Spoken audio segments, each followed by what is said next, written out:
Ako nga po pala si Edwin Capistrano, nakatira dito sa Edmonton, Alberta.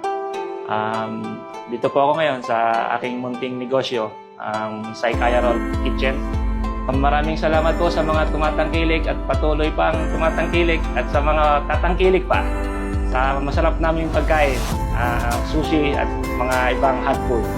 Gaano nakatagal itong inyong business? I opened it last November, so 7 months. 7 months na. Yeah, 7 months. So ano po ang name nito? Saykaya Roll. Saykaya Roll. Yeah, Saykaya Roll. Combination ng name ng mga anak ko. Combination ng mga... Ano po ba yung name ng mga anak niyo? Yung kasing mga anak ko is, yung panganay is Cyril. Then yung kambal ay Aika and Aya. That's why Saykaya. And yung last one is Cheryl Dwayne. That's why yung last is Roll. Kaya pala Saykaya Roll. Yeah, Saykaya Roll. Ilang taon na kayo dito sa Canada? 7 years, I think. Yeah. 7 years? I came here last 2019, before COVID. Oh. Yeah, before pandemic. So nung pumunta kayo dito, temporary worker or permanent resident? Temporary worker. So ano po ang work niyo dati? Ganito rin. Nagagawa din po ng mga ganyan? Oo, lahat ng trabaho ko, ganito. Japanese restaurant. So ibig sabihin, expert na talaga kayo sa paggawa ng mga rolls na ganyan? Sabihin natin, hindi naman expert na expert. Ano naman naisipan na magnegosyo na lang kaysa naman sa mga muhan? Masakit na yung likod ko, kuya eh. Masakit na yung likod ko sa pangangabuhan eh. Kaya try ko ako naman yung amo. Oo. Parang gusto mong ma-try naman yung ikaw naman yung boss. Yung wala na nag-uutos. At least hawak mo yung oras. Yun ang gandahan. Hawak ang oras. Kasi dati, si Mrs. kasi, dati may munting restaurant karinderya sa Pinas. Ganan. So, nung nadala ko siya dito, kinulos niya. Tapos gusto niyang mag-continue dito. Yun, dito. So, nung time na medyo may kaunting pampuhunan, tinry namin na dito ipagpatuloy. Awa naman ng Diyos na open. Kaya ito, mag-8 months na. Awa ng Diyos, ano? Sino ang mga naging inspirasyon ninyo para itayo rin itong business na ito? Siyempre, mga pamilya ko, mga anak ko. Kasi yung panganay ko, nakuan yun eh. Nagkasakit kasi yun. Nagka-cancer yun dito. So, yeah. Siyempre, pagka gano'n nang natanggalan na siya ng buto niya sa balikat. So, mahirap na siyang mangamuhan kung siya in the time na magtatrabaho na siya ng sarili niya, di ba? So, in the future, pwede siya dito magtrabaho, at least sarili niya. So isang bagay na kaya ninyo ito itinayo is para mapaghandaan din yung sa panahon na kapag nagtatrabaho siya, hindi siya yung parang masyadong pagod na pagod. Kasi Yeah. at least dito, pwedeng mag-manage lang siya, may tauhan kayo. Yeah, tama ka doon, kuya. Yung ganung bagay ba, na like in the future na magtatrabaho na siya, so kung okay na tong business, kahit dito na lang siya mag-work, so hindi siya kailangan work hard talaga na todo trabaho. Paano mo naman hinahati ang pamilya at ang trabaho? Sa ngayon, medyo tutok pa ako dito talaga sa trabaho. Halos ang trabaho ko, ang pasok ko rito, alas 11 hanggang sarado, hanggang alas 8. Siyempre, kung alas 11 yung open ko, kailangan alas 10, nandito na ako. Alas 10 ng umaga. Hanggang may sarado ko, may close ko ng hanggang alas 9. Gano'n. So, kaunting oras pa rin. Kulang pa ang oras para sa pamilya.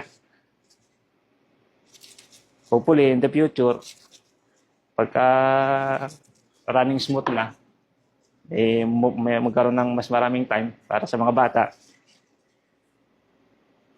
Yun naman talaga ang dahilan natin pa kaya tayo nagbi-business para Yeah. pag-establish na siya, magkaroon tayo ng more time sa family. Yeah. Ikaw ba from Pinas or galing ka ng ibang bansa? Galing ibang bansa. Actually, mag-11 years na akong dinauwi sa Pinas since nung umalis ako. Saang bansa ka galing? Sa Dubai. Nung unang abroad ko, Dubai, sa Middle East.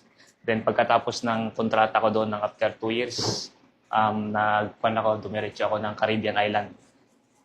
Caribbean Island. Sa St. Lucia at saka sa Trinidad and Tobago. Doon ako nagtrabaho. Then after nun, yun, diretso dito. 11 years na. Since 2015. So, sa Dubai yan din ang trabaho mo? Ito rin ang trabaho. So, it means na 11 years na ang experience mo sa ganitong trabaho? More than 11 years kasi sa Pilipinas pa lang, ganito na ang trabaho ko.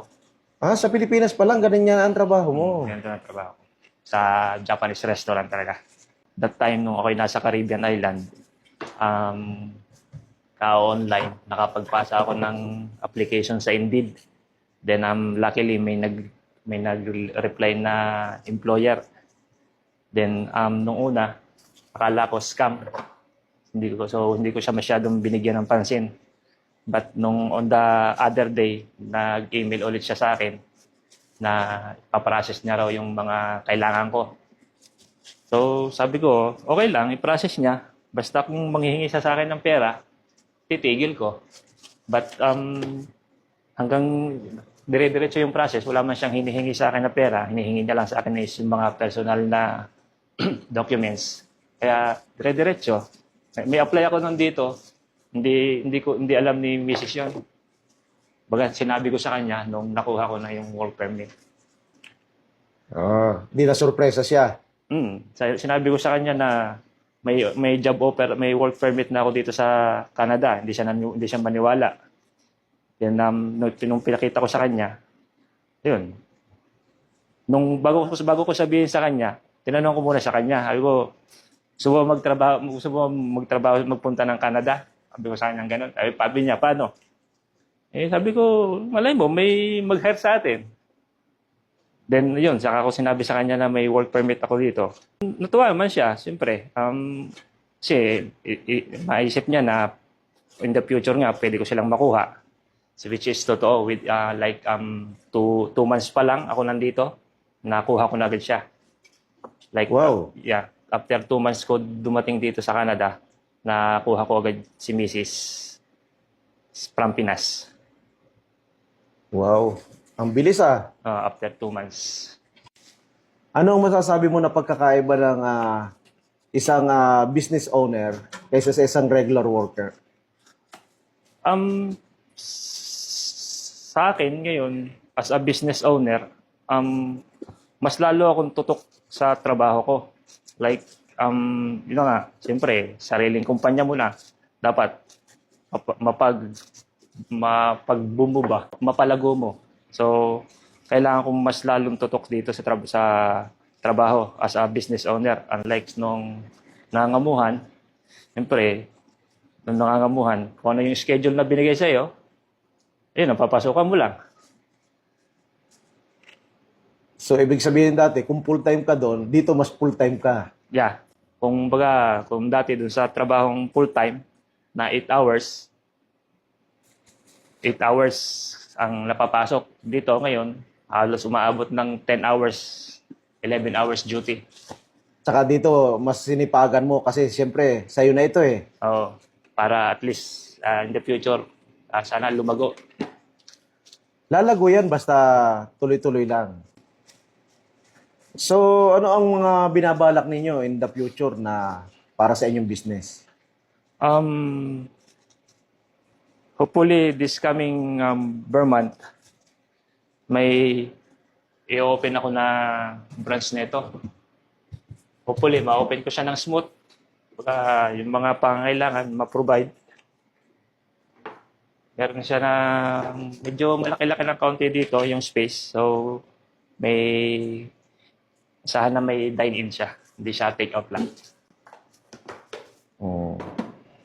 So, sa ngayon, ano ang ginagawa ninyo? Balita ko na meron kayong display sa Taste of Edmonton.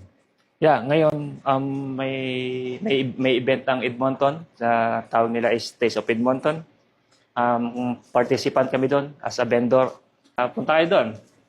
Visit kayo sa booth namin, number 48. May pangalan din naman siya, Saikaya Roll.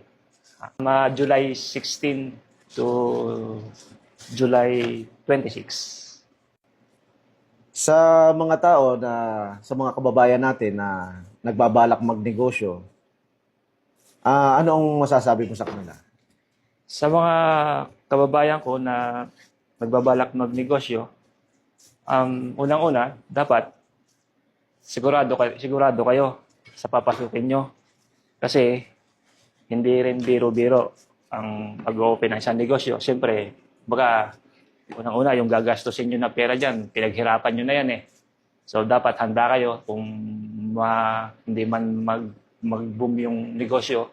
So, handa kayo sa magiging. Tapos, siyempre, pagka nag-uumpisa ka pa lang, hindi mo man kailangan ng maraming tauhan. Kung hanggat maaari nga, tulad ko, ako pa lang ang nagtatrabaho rito. Para at least yung mga bayarin ko, medyo menos pa.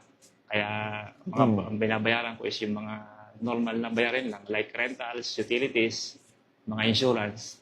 Hindi pa ako bumabayad sa mga staff kasi nga wala pa akong staff, sarili ko pa lang. Kaya medyo so far, okay naman. Ano ang mga karaniwang challenge na naranasan ninyo dito? Sa ngayon, ano pang challenge ko ngayon dito? Sa akin naman kasi dito, habang ino-operate ko to, normal na sa akin yung mga challenges na kinakaharap ko kasi nga sa tagal ko nang nagtrabaho sa gantong industry. So hindi na bago sa akin yung mga challenges na kinakaharap sa gantong negosyo. Aking munting negosyo, ang Saikaya Roll Kitchen. Ito po ay matatagpuan sa Westside, Edmonton. Ang exact address ay 17515 100 Avenue Northwest. Ang aming pong phone number is 587-524-6660.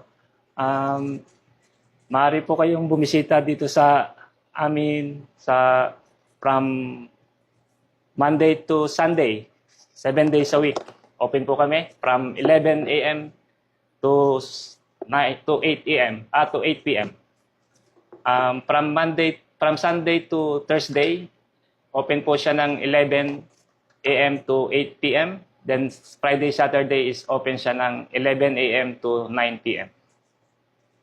Maraming salamat po sa mga tumatangkilik at patuloy pang tumatangkilik at sa mga tatangkilik pa sa masarap naming pagkain, sushi at mga ibang hot food.